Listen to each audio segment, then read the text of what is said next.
Thanks for joining us from your left and right. No, you're good. You're good. You deserve that middle. Max A. Smith moved into the 13th spot on the NCAA scoring list. Ask Danny Manning today. Coach Terry will open up with a quick comment. We'll take questions from the players first, and then we'll get to Rocky. Coach. Okay. Another Big 12 contest, man. Again, Jamie's got a great team. He's done a great job all year long. A lot of respect for him and his program here. Congratulations to Kenrich. I think it is Williams that got inducted today and had his jersey retired today. Got a chance to compete against him when I was at Fresno State in NIT season. I think the season they won the championship and stuff. Relentless player, really good player. Again, happy for him getting his jersey retired today. But these guys right next to me, man, they're the ones they earned this today. They had to come in. It wasn't easy coming into a hostile environment. Great crowd today. These guys came and competed at a very high level. I challenged them all week to be aggressive in everything that we're doing and to have a great edge about themselves the remainder of the season. And we did that today on a home court of a team that we respect a lot. That's a really good team. Questions for the players, please, Eric. Question for D-Mitch. Dylan, this is the second straight game where you've had an excellent stretch to close out the game. Can you just take me through that sequence where you got two straight offensive rebounds? It was 57-57, you get the bucket, you make it 59-57, and then get your hands in the lane. Just talk through that sequence. I think it's just about playing with a motor. That's my identity. Rebounding and defense. So, I started off a little slow, had a lot of turnovers. But I made sure to keep my head up. I know the team needs me to win games. We all need each other. We got to play together. So just staying focused and knowing my identity was and continuing to attack the glass. I mean, that's one of our biggest things is the rebounding battle. The games we lost the rebounding battle. The games we won the rebounding battle.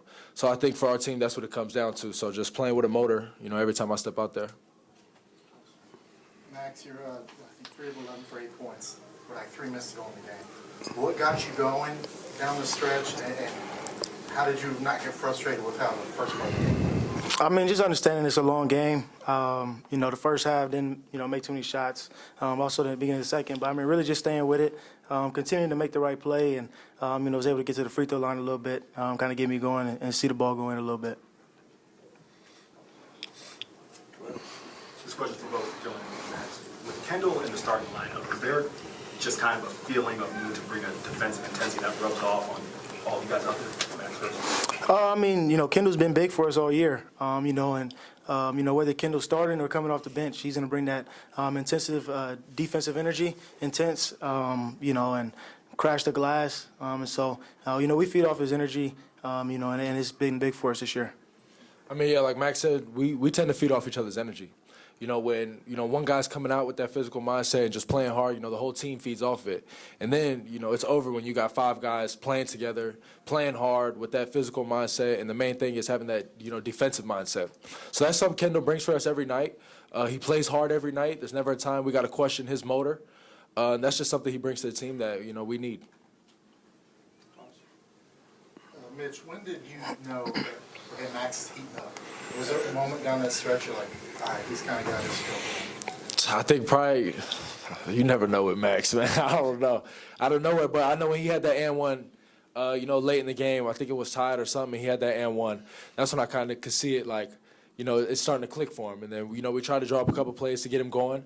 But for Max, he's just a player that go get to himself. You don't really got to draw nothing up. So I just think, he hit that first 3, and I was like, all right. Even if he feels like he had a slow game, Max, he's going to finish the game. He's going to play hard till the buzzer goes off. So it was just about trusting him. And, that's always there with our team. Anything else for the players?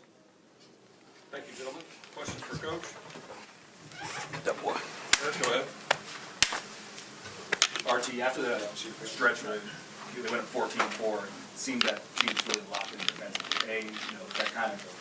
Did you notice a heightened sense of urgency as far as their defensive play, and B, what do you think's better at Eric, is that 14-4 for them, you mean? 40, yeah, when they went up 14-4. Start the game? Yeah, I mean, I always tell our guys, whether you start the game, good start, bad start, it's 40 minutes, We got to settle in. We got to work the game.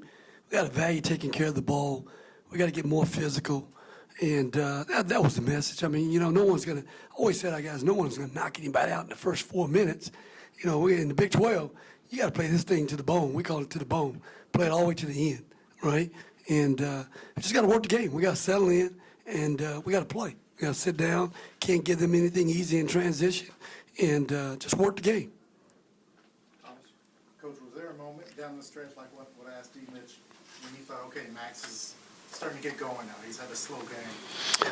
Well, I thought there were a couple of times I'm running some sets, so I wanted to get him going myself. I'm like, hey, man, we got to have you get involved in this game and start scoring the ball for us. But we called his number a couple of times on a couple of great looks.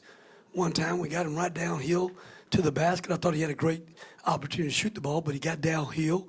We came back, ran a different set, and got him another great look, a look we'll take all day, every day. And he didn't make it, but we need to get him going. We need to get him involved. We need to get him a shot or two where he got a chance to get a good look, you know. And I think from that point on, he always just plays the right way and plays to win. You know, Max is a special player, special kid, both on the court, off the court, you know. And, you know, he passed the great today. He passed Danny Manning, you know. So, you know, he's going to go down as one of the greats, too, to play, you know, as well. But love Max and love how he just competes to win. Go ahead, sir. Rodney, you pressured TCU's guards a lot defensively, brought that pressure out to midcourt a lot of the day. How important was that to your defensive game plan to disrupt what TCU? Well, Coach McLean does a great job with our defense. You know, Frank Hape does a great job with our offense. And obviously our support staff does a great job with everything else in terms of our game plan. But when you're coming into this game, we want to be aggressive. To start the game, they got a lot of points in the paint. You know, a lot of it was in pick and roll. They're a big pick and roll team. You know, we watch a lot of tape. We prepare too in terms of preparation. And, you know, Iowa State came in this building, did a great job with their their pressure in pick and roll. And thought it'd be really good for us as well. I didn't think that their guards, you know, they're good players, but I didn't think that they handled the pressure very well in their pick and roll situations and stuff. Two last ones for Coach. Eric? Archie, just piggybacking off of that question, how much of what you're trying to do defensively starts with the guards and the perimeter defensive? Well, I mean, we'll continue to get better as the season goes. You know, our one-on-one defense, sitting down, trying to stay in front of guys. You know, our pick and roll defense, we work on it every single day in terms of trying to improve and get better, you know, with our tags, high tags, low tags, and not giving guys, you know, possessions where they get airspace at the rim. We've gotten better. We've gotten better. And, you know, a lot of times guys try to switch off, even in the Houston game. They try to switch off and get Max in a one-on-one situation. Max gotten better defensively. You know, he sat down and guarded Shed one-on-one and made him shoot an air ball almost, you know. So, you know, we're getting better. We still got work to do, but proud of my guys' effort. Thomas, last one. Coach, what was the thought process in starting Kendall, and how do you think the team responded to him in the starting line? Kendall's been starting his role all year. You know, he plays winning basketball, big-time competitor. He's earned the opportunity and right to have a chance to start games for us. You know, he's always in the game at closing time for us. You know, but he's earned the right to have an opportunity to be out there when the game starts. And every guy understood that. They understood that and they accepted that. And I thought embraced it. Thank you all. Appreciate your time. Thank you. Dylan Mitchell, that's his 8th double-double this year. He had one last year. Remind us of the 5th straight ranked team Texas has played.